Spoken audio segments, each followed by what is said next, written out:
بسم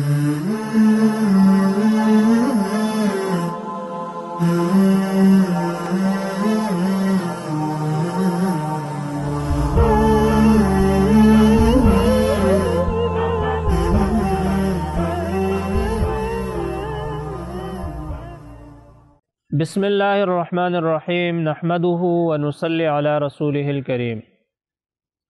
معزز ناظرین گرامی، پروگرام اسوہ رسول اکرم صلی اللہ علیہ وسلم میں سیف الرحمن آپ کی خدمت میں حاضر ہے۔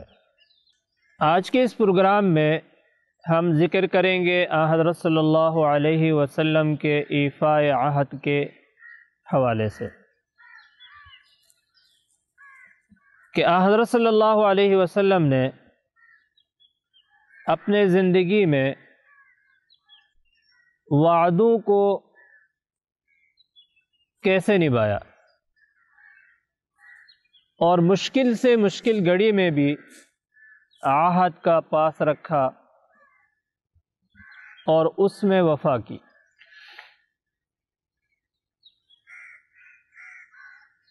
تاریخ میں ہزاروں مثالیں اور ہزاروں روایت حضرت صلی اللہ علیہ وسلم کے ایفاء عہد کے متعلق ملتی ہیں، اور اس میں بے شمار ایسی روایت ہیں کہ انتہائی مشکل وقت میں، کہ جس وقت وعدے کو توڑنا ظاہری نظر کے اندر مفید نظر آتا ہے، لیکن اس موقع پر بھی آپ صلی اللہ علیہ وسلم نے عہد کو توڑنے نہیں دیا اور عہد کو نہیں توڑا۔ تاریخ کے واقعات میں سے ایک واقعہ غزوہ بدر کے حوالے سے ملتا ہے۔ حضرت حذیفہ ابن الیمان رضی اللہ تعالی عنہ کہتے ہیں کہ حضرت صلی اللہ علیہ وسلم اور مکے والوں کے بیچ میں شدید دشمنی چل رہی تھی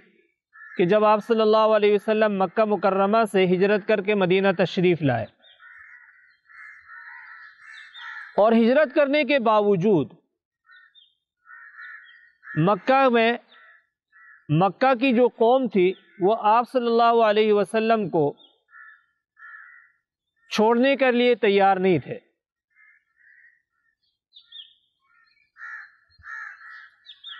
کہ علاقے کو چھوڑنے کے باوجود آپ کو نقصان پہنچانے کے در پہ تھے، اور حقیقت یہ تھی کہ وہ اصل میں حضرت صلی اللہ علیہ وسلم کے دین کے مقابلے میں کھڑے ہو گئے تھے، اور ارادتاً کھڑے ہو گئے تھے، اور حضرت صلی اللہ علیہ وسلم کو دنیا سے مٹانا چاہ رہے تھے۔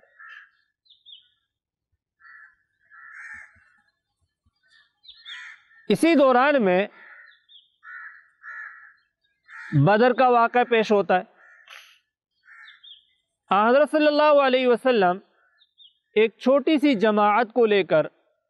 کفار مکہ کے مقابلے کے لیے نکلے۔ جب آپ صلی اللہ علیہ وسلم کو یہ علم ہوا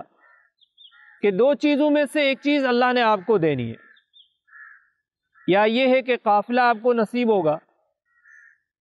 اور اگر قافلہ نصیب نہیں ہوا یعنی قافلے کا جو مال ہے وہ آپ کو ملے گا، اور یا یہ ہے کہ اللہ تعالیٰ آپ کو فتح و کامرانی نصیب فرمائیں گے، اور اس طرح آپ کے دین کی داغ کو دنیا میں بٹھائیں گے۔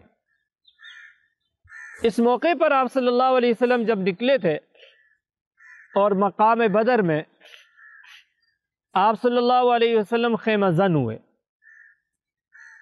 اور کفار بھی مکہ سے اس مقام پر پہنچے تھے، اور انہوں نے یہاں پر خوشیاں منانی تھی، اپنے قافلے کے بچ جانے کے بنیاد پر خوشیاں منانی تھی، گانا تھا، ناچنا تھا، شعر و شاعری کرنی تھی، لیکن تکوینی طور پر دو فوجیں آمنے سامنے ہوئی۔ اس موقع پر ایک عجیب واقعہ رونما ہوا کہ حضرت حذیفہ ابن یمان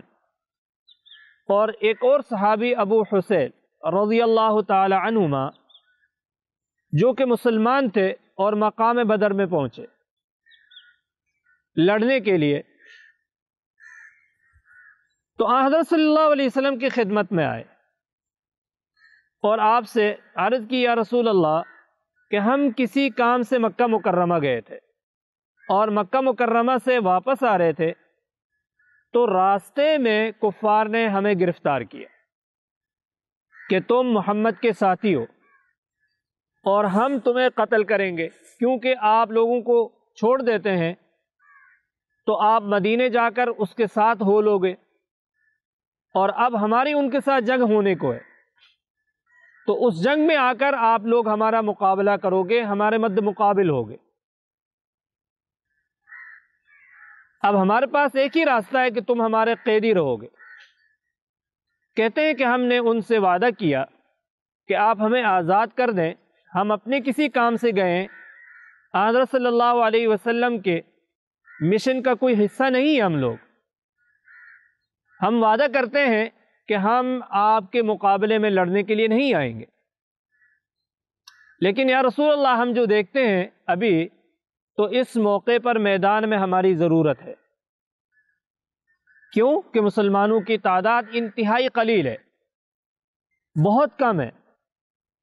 جبکہ کفاروں کے جو قافلہ آ رہا لڑنے کے لیے اور جو فوج آ رہی ہے وہ مسلمانوں کے مقابلے میں بہت زیادہ ہے، 3 گنا زیادہ ہے، 4 گنا زیادہ ہے۔ تو ہم یہ سمجھتے ہیں کہ وہ وعدہ جو ہمارا تھا وہ کفر پر تھا، یعنی کافروں کے ساتھ تھا، اور اس کو توڑنے میں ہم کوئی حرج محسوس نہیں کرتے۔ ہم یہ چاہ رہے ہیں کہ ہم دونوں ان کے عہد کو، ان کے ساتھ کیے ہوئے وعدے کو توڑ دیں اور مسلمانوں کے فوج میں شامل ہو جائیں۔ تو حضرت صلی اللہ علیہ وسلم نے فرمایا، نہیں، آپ نے ان سے وعدہ کیا ہے اور ایفاء عہد مسلمان پر لازم ہے۔ اور حضرت صلی اللہ علیہ وسلم نے فرمایا اس موقع پر کہ لا ایمان لمن لا عہد لہ، کہ عہد سے وفا کرنا،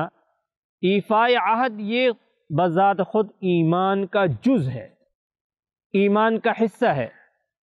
اور ایفاء عہد کے بغیر ایمان کامل نہیں ہوتی۔ اس لیے فرمایا کہ بھائی ہم تو اللہ تعالیٰ کے نصرت و مدد پر لڑا کرتے ہیں، اور جو آدمی اللہ تعالیٰ کے نصرت و مدد کی بنیاد پر لڑتا ہے اس کی نظر افرادی قوت پر نہیں ہوتی، اس لیے آپ دونوں لڑائی میں شریک نہیں ہوں گے، کیونکہ آپ نے ان کے ساتھ وعدہ کیا۔ تو دیکھیں یہ مشکل وقت ہے، مشکل گھڑی ہے، اور آپ صلی اللہ علیہ وسلم کو ضرورت بھی ہے، لیکن اس کے باوجود آپ صلی اللہ علیہ وسلم نے اپنے ان 2 صحابہ کے ایفاء عہد کو نہیں توڑا اور فرمایا کہ بھائی اپنے وعدے کو پورا کرو، اور ان کو میدان سے واپس بھیج دیا۔ اسی طرح تاریخ کے اندر ایک اور واقعہ ملتا ہے حضرت ابو عبداللہ ابو الحیان کے نام سے۔ فرماتے ہیں کہ زمانے جاہلیت میں حضرت صلی اللہ علیہ وسلم جب تجارت کیا کرتے تھے تو فرمایا کہ میرا کوئی سودا ہوا آپ صلی اللہ علیہ وسلم کے ساتھ، اور اس میں نے آپ صلی اللہ علیہ وسلم سے کوئی چیز خریدی تھی، کچھ رقم اس کی میں نے ادا کی تھی اور کچھ رقم میرے ذمہ باقی رہ گئی تھی، اور میں نے ان کو کہا کہ فلاں دن فلاں مقام پر میں یہ رقم آپ کو آ کے ادا کروں گا، وعدہ کیا کہ فلاں جگہ پہ آپ آ جائیں۔ وہ کہتے ہیں کہ اس کے بعد یہ بات میرے ذہن سے نکل گئی کہ میں نے آپ صلی اللہ علیہ وسلم کا حق دینا ہے۔ 3 دن کے بعد اچانک جا کے مجھے یاد آیا،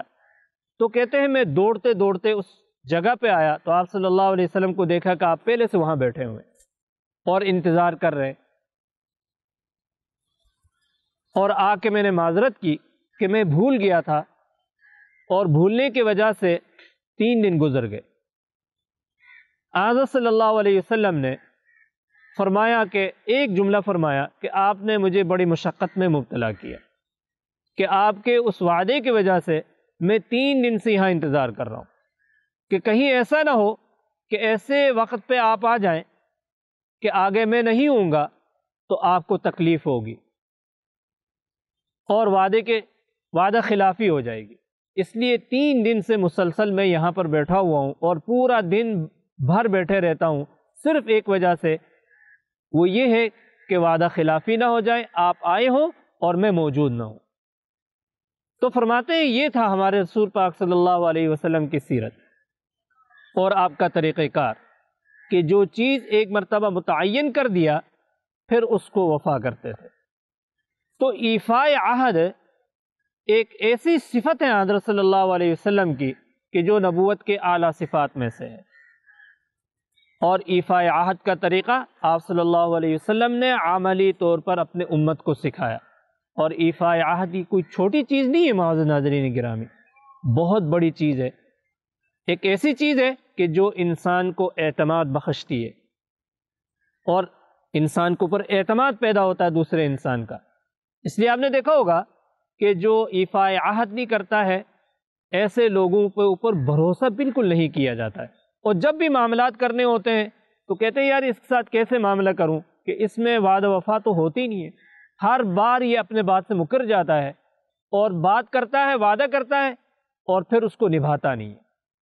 تو انسانی معاشرے کے اندر اعتماد ختم ہو جاتا ہے، اور ایفاء عہد ایک ایسی خوبصورت صفت ہے کہ جس میں یہ صفت ہوگی اس پر اعتماد بڑھے گا، انسانوں کا اعتماد بڑھتا ہے، دین کا اعتماد بڑھتا ہے، اللہ کے نظر میں معتمد ہو جاتا ہے۔ تو آئیے مل کے اپنے نبی پاک صلی اللہ علیہ وسلم کی اس صفت کو ہم اپنائیں، جو کہ دنیا اور آخرت دونوں میں کامیابی کی ضمانت ہے۔ اللہ ہم سب کو عمل کی توفیق نصیب فرمائے۔